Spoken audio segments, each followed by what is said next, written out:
Fotopointi ajaveeb on Fotokina 2014 video- ja fotomessil ja me oleme Panasonicu väljapaneku juures ja mul käes on Panasonic Lumix LX100.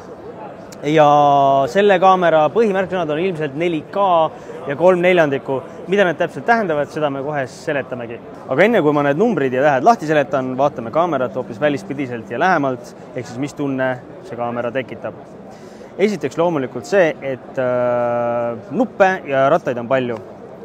Esmaks jääb kohe silma selline objektiivi peal olev vahva lüliti, mille peal on numbrite kombinatsioonid 4-3-le, 1-1-le, 16-9-le ja 3-2-le. Need on tegelikult pildi külgede suhtelülitid. Ehk siis me saame jooksvalt valida, kas me tahame ruuduküljest pilti teha, kas me tahame panoraami pilti teha või tahame klassikalist 3-2-le pilti teha. Objektiivi küljes ka loomulikult avarõngas, millel on ka automaatrežiim, aga mis lihtsustab ja teeb mugavaks ava muutmise ja funktsioonirõngas. Objektiivi külje peal fookusvalik, manuaalfookus, autofookus makrorežiimis ja tavaline autofookus.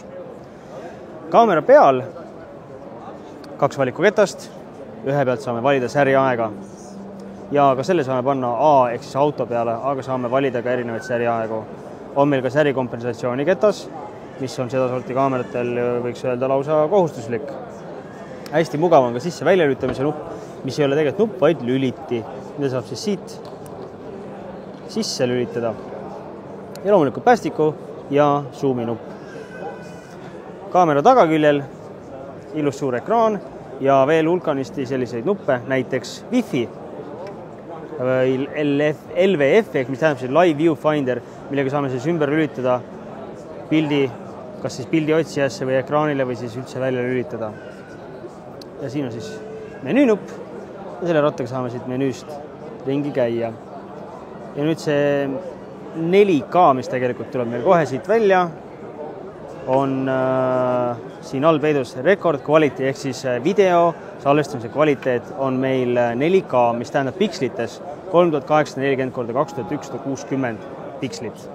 See on siis oluliselt suurem võrreldes Full HD-ga ja see annab kindlasti videofilmimisel tohutu eelise võrreldes tavaliste kaameratega, mis reeglina teevadki siis Full HD videot. Selle kaamera juures on kindlasti oluliseks ka sensor, mis ei ole ühetolline ega väiksem, vaid ta on suurem ja selle sensori reaalne suurus on 3/4, mis on siis samasugune nagu Panasonicu hübriidkaamerate sees, ehk siis suur sensor. Küll kasutatakse sensorist natuke väiksemat osa siiski tulenevalt optikast ja kaamera kere kompaktsusest, aga sellegi poolest on hea suur sensor, mis annab hea lahutusvõime. Ja loomulikult objektiiv.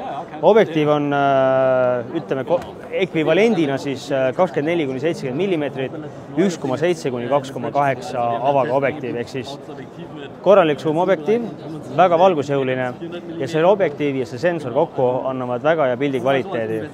Ja see seabki selle kaamera kindlasti pjedestaalile, tõstes ta ilmselt üheks parimaks kompaktkaameraks ja lisada siia juurde veel võimalused manuaalselt juhtida ava, säriaega ja meil on tegemist kaameraga, mis on sellise tõsise entusiastile hea taskusse panna, kaasa võtta ja teha väga häid ja ilusaid pilte.